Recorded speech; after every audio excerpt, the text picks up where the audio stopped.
Many families have been separated and arrived in distress. People and children have witnessed or experienced appalling violence and making psychosocial support a priority. As the conflict continues, Serrato says more people will be forced to flee Sudan to neighboring countries. She warns many are likely to risk their lives by embarking on long, dangerous journeys seeking safety in countries further afield.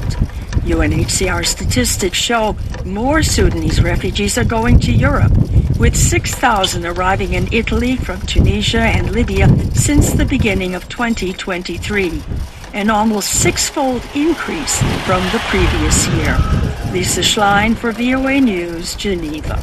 Mozambique President Filipe Nyusi says more than 100 people died after a ferry boat sank off the northern coast of the country, with almost 20 others still missing. Another 10 people have been rescued. An official from the country's Maritime Transport Institute said the overloaded fishing boat was not licensed to transport people but was carrying 130 passengers when it was hit by a tidal wave. Nampula province authorities say the passengers were reportedly fleeing a cholera outbreak.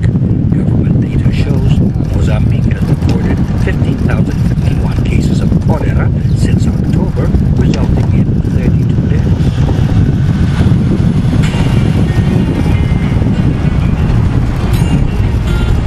For several years, separatists in Cameroon's English-speaking regions have fought the national government. Hundreds of civilians and fighters on both sides have died.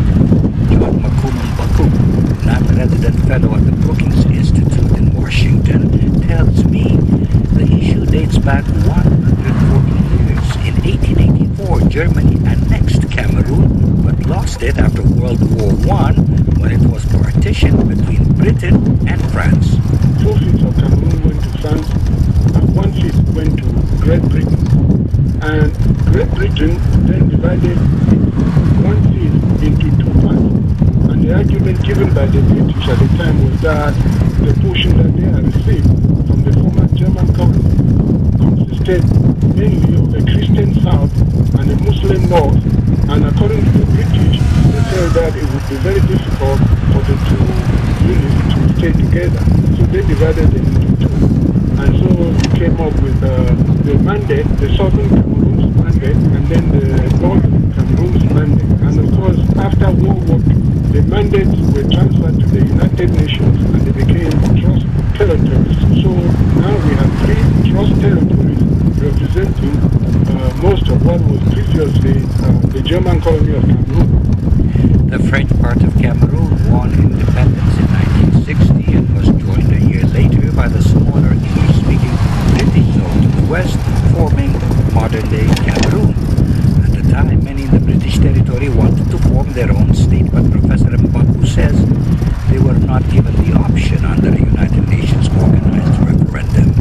The UN conducted referendum in southern Cameroon, northern Cameroon, and granted only 2 options. So the independence option was taken off the list, and the reason was the British insisted that they didn't want the independence option for fear that an independent southern Cameroon or an independent northern Cameroon would become dependent on the British.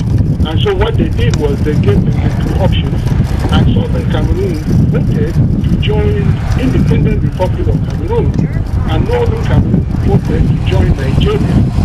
And so northern Cameroon is now part of Nigeria today, and southern Cameroon became a part of and so in 1961 there was unification.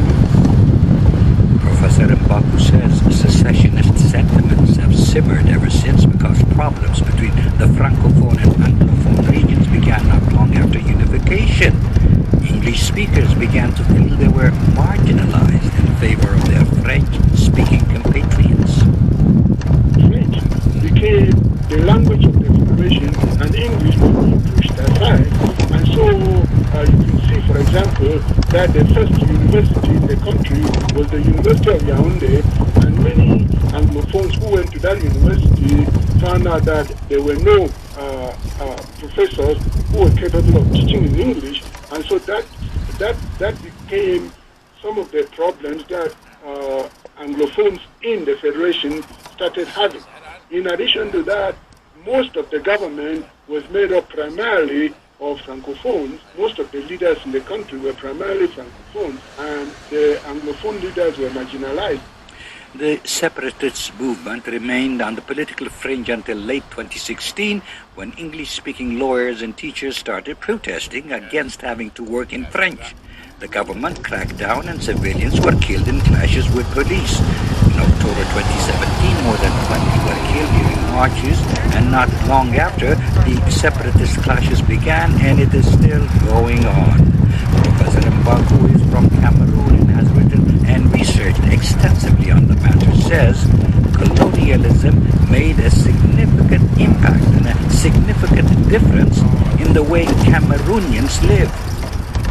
And I think that in order for you to have peaceful coexistence, you have to be able to produce institutions that will allow these two groups to live together peacefully, as you see what is happening in Canada, where the Francophones and the Anglophones have been able to live together peacefully and participate in both government and the economy without any group marginalizing the other.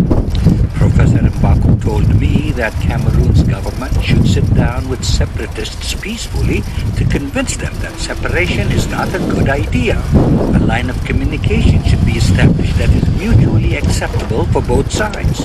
Otherwise, Mbaku warns, Cameroon will not see peace anytime soon. Nigeria's health ministry says sky-high inflation, low salaries, and an overstretched healthcare system are leading thousands of doctors and nurses to leave Nigeria every year for better opportunities abroad. Authorities say 15,000 to 16,000 doctors have departed in the past 5 years.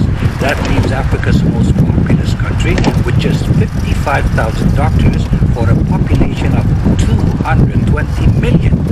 Most are concentrated in large cities. The rest of the country has only 2 doctors for every 10,000 people.